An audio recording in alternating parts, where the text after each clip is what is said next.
Well, you know, the world seems much more complex than just is.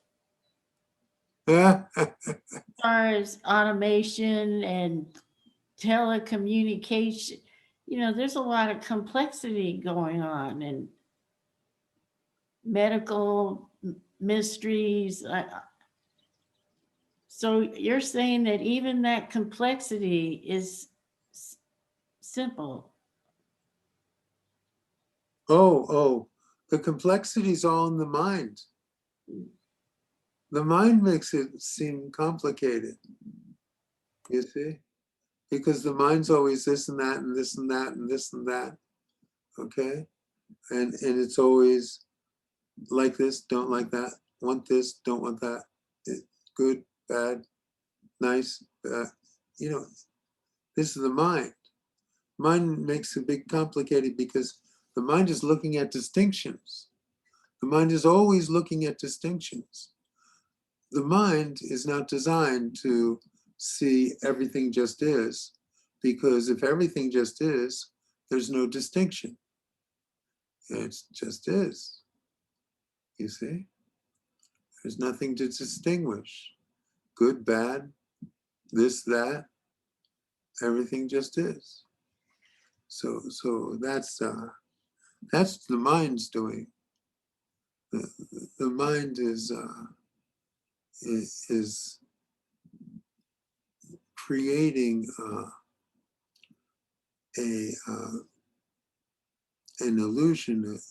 It's creating a whole scene that has all these elements to it that seem very compelling, because there's the good guys and the bad guys, and there's the pleasure and there's the pain, and there's all this movement between the two and the desire and all these things. And what that's good for is a story. So the mind has all the elements together to make a good story. And it's made such a good story that you've bought it hook, line, and sinker, and you think you're the Tracy story.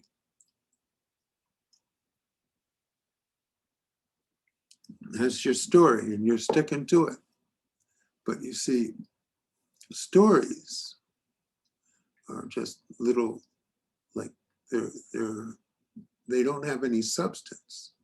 They're very short-lived things. Stories have a beginning, middle, and end. You can go to the movie, and in the movie, in an hour and a half, you see the whole story, beginning, middle, and end. Okay?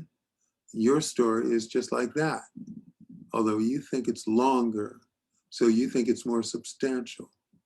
But 6,000 years ago, someone else had a story, and boy, did that story go quick from our perspective. Here today, gone, gone, gone, gone, forgotten. Not only gone, but forgotten. So, so But you're asking my mind to understand what a mind can't understand. So, I'm not asking you to understand it. I'm asking you to remember it. Okay? You already know this shit. You already know. And you've just forgotten, primarily because you've become fixated upon your mind and its creation through its imagination and through its ability to distinguish this and that. You've lost yourself in a story. You're not a story. You're not a person. You know that. This is not who you are. This is who you're pretending to be. So you're having a little pretend story, and it's all encapsulated in the mind's actions, you see, through its imagination, through its distinctions. It has made a story that you have bought as your story. It's not your story. It's just a story. And it's very short term. And the who that you are is not short term. It's eternal. It doesn't have a beginning, middle, and an end. If it did, then it would have distinction, but it has no distinction. It's hard to remember that just this concept of time, just the idea of history, all of it is tied up in a very strict, tight boundary. You're bound up in this thing, this continuum. But you can imagine this if you look at time, beginning, middle, and end. Even as history, even history that we know about 100 years ago, beginning, middle, and end. You go all the way back as far as history remembers. You see? Seems real then, doesn't it? Seems real. Because there's actually a history of your great, great, great, great grandparents. Whatever it is, seems real. But what is it? What is it? It's just a recording. It's a recording. Your whole past is only a recording.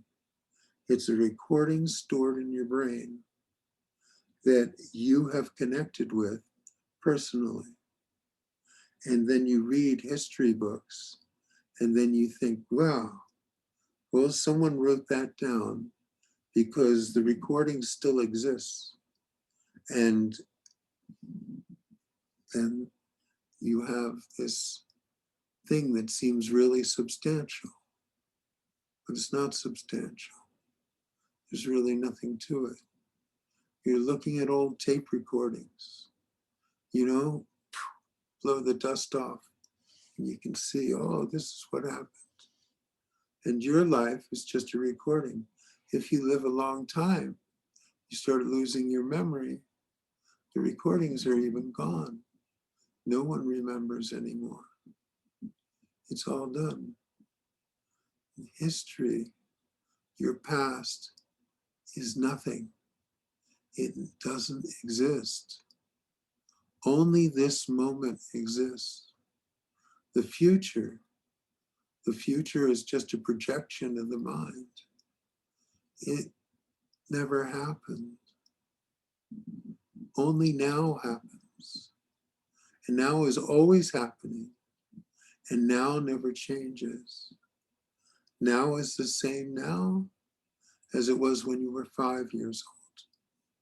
It'll be the same when you're gone.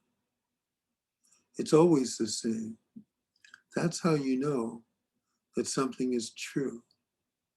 It never changes. It's eternal. And it doesn't have boundaries. Time has boundaries. Time is just something that the mind is very, very good at conjuring up and playing with and making it seem like it has substance, enough substance that you can connect yourself with it. So you connect yourself with your history. And now it's not just a recording, it's your history. This is what happened to you. You can tell it happened to you because the conditioning is there.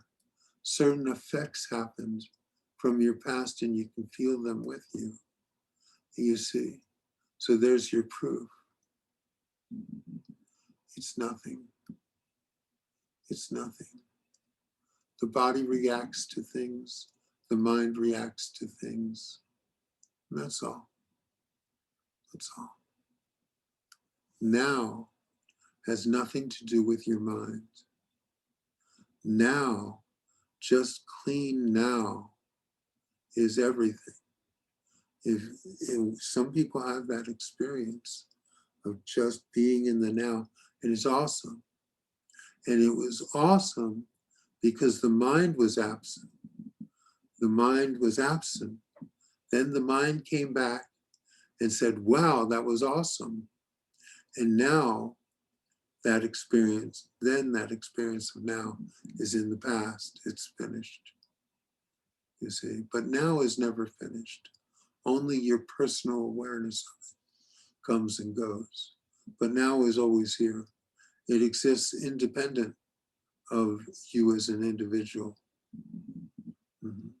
Sometimes you're lucky enough to get a glimpse. That's all. Mm.